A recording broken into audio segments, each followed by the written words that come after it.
እንደምናመሻችሁ ክቡራን ተመልካቾቻችን ከኢቲቪ 7 ለምሽቱ ያዘጋጀንላችሁ ስፖርታዊ ዜናዎቻችን ተሻገርን። ከዜናዎቹ ጋር አብራም ተስፋዬ ነኝ። አብራችሁን ቆዩ። የስፖርት ዘገባ የክብር አጋራችን ሲንቄ ባንክ ነው። ከልብ እናመሰግናለን። የትራክ ችግር የኢትዮጵያ አትሌቲክስ ሻምፒዮና በድምቀት እንዳይካሄድ እንቅፋት ስለመሆኑ ተገለጸ። ችግሩን ለመፍታትም መንግስት ትኩረት ሰጥቶ እየሰራ እንደሚገኝ ነው የተገለጸው። 54ኛው የኢትዮጵያ አትሌቲክስ ሻምፒዮና በኢትዮጵያ ስፖርት አካዳሚ በዛሬው ዕለት በይፋ ተጀምሯል። አዲስ የሽዋስ 54ኛው የኢትዮጵያ አትሌቲክስ ሻምፒዮና በኢትዮጵያ ስፖርት አካዳሚ ተጀምሯል። ከ40 በላይ የክልልና ከተማ አስተዳደር ክለቦች የተውጣጡ ከ1300 በላይ አትሌቶች በሁለቱም ጾታ የሚሳተፉበት ሻምፒዮናው በመምና በሜዳ ተግባራት ጠንካራ ፍክክር ይደረግበታል። የመክፈቻ መርሃ ግብሩ በኢትዮጵያ ስፖርት አካዳሚ ሲካሄድ በባህልና ስፖርት ሚኒስቴር የስፖርት ዘርፍ ሚኒስትር ዴኤታ መክዩ መሐመድ፣ የኢትዮጵያ አትሌቲክስ ፌዴሬሽን ፕሬዝዳንት ኮማንደር አትሌት ስለሺ ስህንን ጨምሮ የፌዴሬሽኑ ስራ አስፈጻሚዎችና ሌሎችም ተገኝተዋል። ሻምፒዮናው አትሌቶች አቅማቸውን የሚፈትሹበት እንደሆነ በመክፈቻው ተገልጿል። ቶኪዮ ጃፓን ለሚካሄደው የዓለም አትሌቲክስ ሻምፒዮና ሀገራችንን ሊወክሉ የሚችሉ አትሌቶች አቋማቸውን እንዲመዝኑበትና አትሌቶች ብቃታቸውን እንዲለኩበት ታስቦ የተዘጋጀ በመሆኑ ተሳታፊ አትሌቶች፣ ክልሎች፣ ክለቦች፣ ማሰልጠኛ ማዕከላት ተቋማት በፍጹም ስፖርታዊ ጨዋነትና ከጸረ አበረታች ቅመሞች ተጠቃሚነት ነፃ በሆነ መልኩ ውድድሩ ላይ እንድትሳተፉ አሳስባለሁ። እንደ ሀገር የአትሌቲክሱ ፈተና የሆነው የማዘውተሪያ ችግር ሻምፒዮናው ደረጃውን ጠብቀው እንዳይካሄድ አድርጎታል ሲሉ ፕሬዝዳንቱ ጨምረው ተናግረዋል። ባለው ከፍተኛ የሆነ የማዘውተሪያ ችግር አትሌቶቻችን ለከፍተኛ እንግልትና ጉዳት እየተዳረጉ ይገኛሉ። ለዚህም ማሳያ የሚሆነው ትልቁና አንጋፋውና ሻምፒዮናችን በዚህ ደረጃውን ባልጠበቀና ባልተሟላ ለማካሄድ ተገደናል።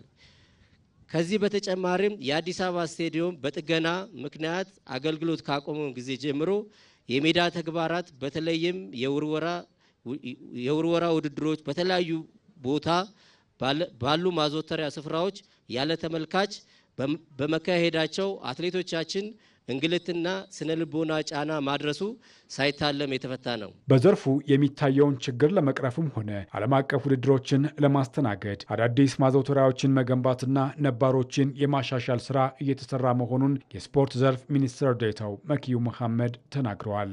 መንግስታችን ስፖርት ለሀገር ግንባታና ህዝብን የመሳሰር አቅሙን በመረዳት ለዘርፉ ከፍተኛ ትኩረት ሰጥተዋል። ትላልቅ የስፖርት ማዘውተሪያ ስፍራዎችን ከማስፋፋት እስከ ኮሪደር ልማት አካል በማድረግ የስፖርት ስልጠና ጣቢያዎችንና አካዳሚዎችን በሀገርና በክልል ደረጃ የማስፋፋት ስራዎችን የማከናወንና ስፖርትን እስከ 3ኛ ዲግሪ እንዲሰጥ ተደርጓል። ከዚህ በተጨማሪም መንግስት ለስፖርቱ ዘርፍ ትኩረት በመስጠት አበረታች ስራዎችን እየሰራ ይገኛል ብለዋል ሚኒስትር ዴኤታው። ኢትዮጵያ ሀገራዊና ዓለም አቀፍ ስፖርት ውድድሮችን የማስተናገድ አቅሟን ለማጎልበት አዳዲስና ነባር ስቴዲየሞችን የመገንባትና የማሻሻል ስራዎች እየተከናወኑ ይገኛል። በቅርቡ ብሔራዊ ስቴዲየምን ለመገንባት መንግስት ከ18 ቢሊዮን ብር በላይ ወጪ በማድረግ ቀንና ሌሊት እየሰራ ይገኛል። አሁን በአትሌቲክሱ የሚታዩ ጊዜያዊ ችግሮች በቅርቡ ይፈታል ብለን ተስፋ እናደርጋለን። በመክፈቻው ዕለት በተደረገው የ10,000 ሜትር ሴቶች ፍጻሜ ትዕግስት ደጀኔ በቀዳሚነት በማጠናቀቅ አሸንፋለች። አሸናፊ ሆናለች። ፍክክሩ ከባድ እንደነበር ነው አሸናፊው አትሌት የተናገረችው። ያው ስትመራው የነበረው ፔስ በጣም ከባድ ነው ከሚባለው በላይ ማለት ነው። ያንን ተቋቁሞ ፊኒሺንግ ላይ መጠበቅ ደግሞ በጣም ከባድ ነው። በጣም የስራ ውጤት ነው ማለት ነው። የውጤትን ዋጋ ማግኘት በጣም ከምንም በላይ ያስደስታል እና የረዳኝ እግዚአብሔር ስሙ ይባረክ እላለሁ። በጣም ደስ ብሎኛል ከሚባለው በላይ ማለት ነው። መቅደስ ሽመልስ ከአማራ ክልልና አያል ዳኛቸው ከመቻል ትዕግስትን ተከትለው 2ኛና 3ኛ ወጥተዋል። በዕለቱ የርዝመት ዝላይ ፍጻሜ ሲካሄድ የኢትዮጵያ ንግድ ባንክ 2 የወርቅ ሜዳሊያዎችን አግኝቷል። የ100፣ 400ና 800 ሜትር የማጣሪያ ውድድሮችም በመክፈቻው ዕለት ተከናውነዋል። በኢትዮጵያ ወንዶች ፕሪሚየር ሊግ 28ኛ ሳምንት መርሃ ግብር ቅዱስ ጊዮርጊስ ሲያሸንፍ የኢትዮጵያ ንግድ ባንክ ነጥብ ጥሏል። አስቀድሞ ረፋድ ላይ ከኢትዮ ኤሌክትሪክ ጋር መርሃ ግብሩን ያከናወነው ቅዱስ ጊዮርጊስ 1-0 በሆነ ጠባብ ውጤት አሸንፏል። የፈረሰኞቹን ብቸኛ ማሸነፊያ ግብም አማኑኤል ኤርቦኖ ከመረብ ማሳረፍ የቻሉ። ቅዱስ ጊዮርጊስ ማሸነፉን ተከትሎ በ40 ነጥቦች አራተኛ ላይ ሲቀመጥ ተሸናፊው ኢትዮ ኤሌክትሪክ በ32 ነጥቦች 12ኛ ደረጃ ላይ ይገኛል። የዕለቱ ሁለተኛ ጨዋታ በኢትዮጵያ ንግድ ባንክና በወልዋሎ ዓዲግራት ዩኒቨርሲቲ መካከል ተደርጎ 2-2 በሆነ ውጤት ተጠናቋል። አብዱልከሪም መሐመድና አዲስ ግዴ ለኢትዮጵያ ንግድ ባንክ እንዲሁም ዳዋ ውቴሳና ኢሞሮ ማናፋ ለወልዋሎ ዓዲግራት ዩኒቨርሲቲ ግቦችን ያስቆጠሩ ተጫዋቾች ናቸው። ንግድ ባንክ እስከ 98ኛው ደቂቃ ድረስ ሲመራ ቆይቶ ባለቀ ሰዓት ነው ያቻነቷን ግብ የሚያስተናግደው። ንግድ ባንክ በ37 ነጥቦች 8ኛ ሲሆን ወልዋሎ ዓዲግራት ዩኒቨርሲቲ በ13 ነጥቦች በሊጉ ግርጌ 18ኛ ደረጃ ላይ ተቀምጧል። የዕለቱ የማሳረጊያ ጨዋታ በሶል ሽረና በፋሲል ከነማ መካከል በአሁን ሰዓት እየተከናወነ ይገኛል። እኛ ስቱዲዮ እስከገባንበት ሰዓት ድረስ ጨዋታው 1-1 በሆነ ውጤት እንደቀጠለ ነው።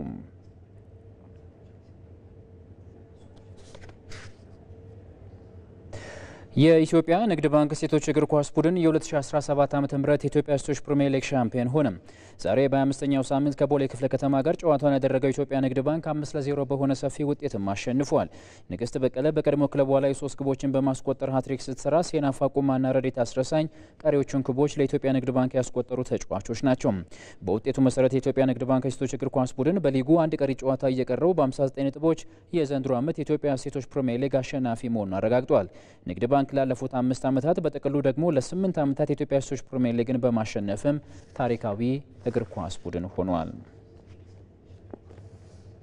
ወደ ውጭ ስፖርታዊ ዜናዎቻችን ስንሻገር በአውሮፓ ሻምፒዮንስ ሊግ ግማሽ ፍጻሜ መልስ ጨዋታ ኢንተር ሚላን ዛሬ በሜዳው ሳንሴሮ ጁሴፔ ሜዛ ምሽት 4 ሰዓት ላይ ባርሴሎናን የሚያስተናግድበት ጨዋታ ይጠበቃል። የሁለቱ ቡድኖች የመጀመሪያ ዙር ጨዋታ ስፔን ላይ ተደርጎ 3-3 በሆነ ውጤት መጠናቀቁ የሚታወስ ነው። መሰረት ተስፋዬ 6 ግቦች ተቆጥረውበት የተጠናቀቀው የባርሴሎናና የኢንተር ሚላን የአውሮፓ ቻምፒየንስ ሊግ የግማሽ ፍጻሜ የመጀመሪያ ዙር ጨዋታ የማይረሳ ፉክክር በግብ የታጀበና ድራማዊ ክስተቶች የበዙበት መርሃ ግብር መገለጫዎቹ ሆኖ አልፏል። የማርካስ ቱርሃም የአውሮፓ ቻምፒየንስ ሊግ የግማሽ ፍጻሜ የመጀመሪያ ዙር የምንጊዜም ፈጣን ግብ የላሚን ያማል ዓለምን ያስደመመ ብቃትና የባርሴሎና ተጫዋቾች ያልሸነፍ ባይነት ተጋድሎ ስፔን ላይ የተከናወነው የመጀመሪያ ዙር ጨዋታ መልኮች ናቸው። ዛሬ ምሽት 4 ሰዓት ሁለቱ ክለቦች በመድረኩ ወደ ፍጻሜ ለማለፍ ወሳኝ ፍልሚያቸውን 80,000 ተመልካቾችን በሚይዘው በጁሴፔ ሚዛ ስታዲየም ያደርጋሉ። በመጀመሪያው ዙር ጨዋታ በሜዳው ለአንድ ጊዜ እንኳን ጨዋታውን መምራት ችሎ ያልነበረው ባርሴሎና እሁድ በላሊጋው ከሚያደርገው የኤል ክላሲኮ ፍልሚያ በፊት ሌላኛውን ከባድ ፈተና ለመጋፈጥ ይጫወታል። በአመቱ ለሶስትዮሽ ዋንጫ እየተፎካከረ የሚገኘው የካታሎኑ ክለብ በመጀመሪያው ዙር ጨዋታ አስፈሪ የማጥቃት እንቅስቃሴ ቢያደርግም በታየበት ጥቃቅን የመከላከል ክፍተት በሜዳው 3 ግቦችን አስተናግዷል። እንደ ጎርጎሮሲያኑ የዘመን ቀመር በ1964 እና 65 በተከታታይ በአውሮፓ ቻምፒየንስ ሊግ ለፍጻሜ ከደረሱ በኋላ ለመጨረሻ ጊዜ በ2010 ለፍጻሜ የበቁት ኔራ ዙሪዎቹ ከ15 ዓመታት በኋላ ለመጀመሪያ ጊዜ ለፍጻሜ ለመብቃት ይጫወታሉ። የ3 ጊዜ የአውሮፓ ቻምፒየንስ ሊግ ባለድሎ ኢንተር ሚላን በጣሊያን ሴሪአም ቢሆን የስኩዴቶን ክብር ለ21ኛ ጊዜ ለማሳካት እየተፎካከረ ይገኛል። የኢንተር ሚላኑ አሰልጣኝ ሲሞኔ ኢንዛጊ ከተጠባቂው ፍልሚያ በፊት በሰጡት ጋዜጣዊ መግለጫ በኢንተር ሚላን ቤት ታሪክ ለመስራት መዘጋጀታቸውን ገልጸዋል። ጨዋታው እጅግ በጣም ወሳኝ ነው። እንደ አንድ የኢንተር ሚላን አሰልጣኝ በአውሮፓ ሻምፒዮንስ ሊግ ታሪክ መስራት ፈልጋለሁ። ተጋጣሚያችን ጠንካራ ስብስብ አለው። ይህን በመጀመሪያ ዙር ጨዋታ ተመልክተናል። የመጀመሪያውን ዙር ጨዋታ ቪዲዮ በድጋሚ ተመልክተነዋል። እኛ ጥሩ ነበርን። ለምሽቱ ጨዋታ የፍጻሜ ያህል ትኩረትም እንሰጣለን። በምሽቱ ጨዋታ በኢንተር ሚላን በኩል በመጀመሪያው ዙር ጨዋታ በጉዳት ተቀይሮ የወጣው የክለቡ ከፍተኛ ግብ አስቆጣሪ ላውታሮ ማርቲኔዝ ለጨዋታው የመድረሱ ነገር አጠራጣሪ ነው ተብሏል። አሰልጣኝ ሲሞኔ ኢንዛጊ በምሽቱ ጨዋታ በላውታሮ ማርቲኔዝ ምትክ ማርኮ አርናቶቪችን ሊጠቀሙ ይችላሉም ተብሏል። አማካዩ ሃካን ቻሎኑሉ እንዲሁም ግብ ጠባቂው ያን ሶመርና ሄንሪክ ሚኪታሪያንም ጨዋታውን በቋሚነት ሊጀምሩ ይችላሉ ተብሏል። በካታሎኑ ክለብ ባርሴሎና በኩል በጉዳት ላለፉት ሳምንታት ከሜዳ ርቆ የቆየው ፖላንዳዊ አጥቂ ሮበርት ሌቫንዶቭስኪ ከጉዳቱ ያገገመ ሲሆን የምሽቱን ጨዋታም ተጠባባቂ ወንበር ላይ ሆኖ እንደሚጀምር የባርሴሎና አሰልጣኝ ሃንስ ፍሊክ ተናግረዋል። አሰልጣኙ በአውሮፓ ቻምፒየንስ ሊግ ለፍጻሜ መብቃትም ትልቁ ግባቸው መሆኑን ከጨዋታው በፊት በነበራቸው ቃለ ምልልስ ገልጸዋል። ሮበርት ሌዋንዶቭስኪ ከጠበቅነው በላይ እየተሻሻለ ነው። የዛሬውን ጨዋታ ተጠባባቂ ወንበር ላይ ሆኖ ለመጀመርም ዝግጁ ነው። እሱን መጠቀም ካስፈለገን በማንኛውም ሰዓት እንጠቀመዋለን። ስፔን ላይ ከተደረገው ጨዋታ ብዙ ትምህርቶችን አግኝተናል። ሁልጊዜ ለመሻሻል እንሞክራለን። ዛሬ የሚደረገው የመልሱ ጨዋታ በጣም ወሳኝ ነው። ምክንያቱም ለፍጻሜ መድረስ ትልቁ ግባችን ነው። ይህን ለማድረግ የሚጫወት ጥሩ ቡድን አለን። ባርሴሎና በሁሉም ውድድሮች ካደረጋቸው ያለፉት 30 ጨዋታዎች 24 ጨዋታዎችን አሸንፏል። ስፔናዊው ድንቅ ተስፈኛ ተጫዋች ላሚን ያማል በጨዋታው ልዩነት ፈጣሪ ሊሆን እንደሚችልም ተዘግቧል። ክቡራን ተመልካቾቻችን ለምሽት ያዘጋጀንላችሁ ስፖርታዊ ዜናዎቻችን አበቁ። በያላችሁበት መልካም ምሽት ይሁንላችሁ።